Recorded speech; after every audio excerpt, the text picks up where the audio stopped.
Hey everyone, I'm Gerard from SERIAL9, and today we're going to show you how to adjust your SERIAL999 arms. We're going to show you what tools to use to do it, and we're going to show you why it's cool that you can adjust them on the car. Alright, so Kevin's car currently is at 7.8 degrees negative camber. It's quite a bit, so let's say we want to take some out. We've made that really easy for you. It's adjustable on the car. You don't need to take anything apart. You just need to loosen a few things, adjust some things, tighten them back up. All right, so the first thing we're going to do is loosen the jam nuts. These are the two nuts on the back side here.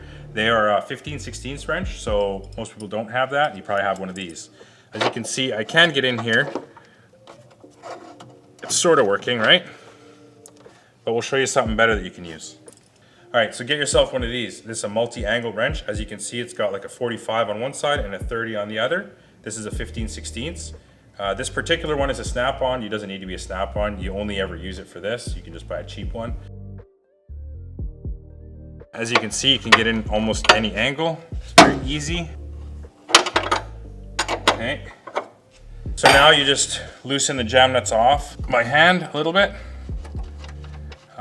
And now that allows you to adjust the arm in or out. We're gonna go out, so counterclockwise on the adjuster, brings it out. As you can see here, 7.8.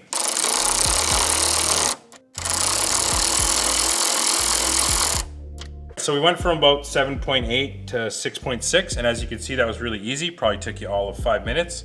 And now all you have to do is tighten up the jam nuts again, and that's it. We've designed it this way so it's very easy to do on the car. You can either do it, on the side of the track, or let's say you got some new wheels and you want to fit them in because they don't fit. So it's just like loosen the jam nuts, adjust them in, and you can pull the top of the wheel in, get them on.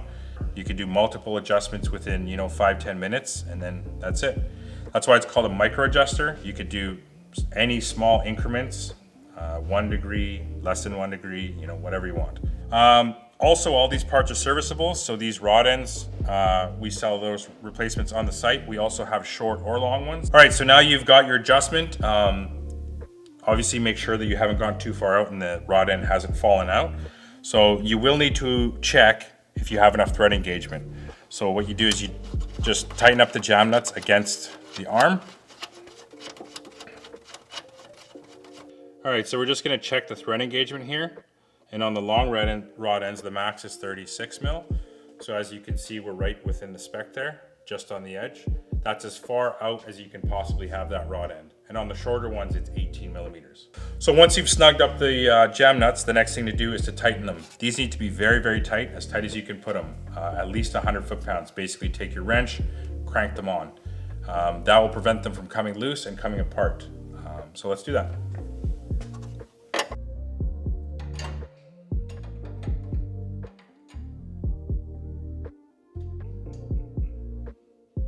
So yeah, now we just tighten up the other side, and as you can see, we just have our little holder here so that the rod end doesn't rotate. There we go. Hopefully that helped you. We showed you how to take out camber. We went from about 8 degrees to around 6.5. It was very quick, very easy, and hopefully that helps you guys. And if you have any questions or concerns, feel free to email us, DM us, whatever. Yeah, stay tuned for more.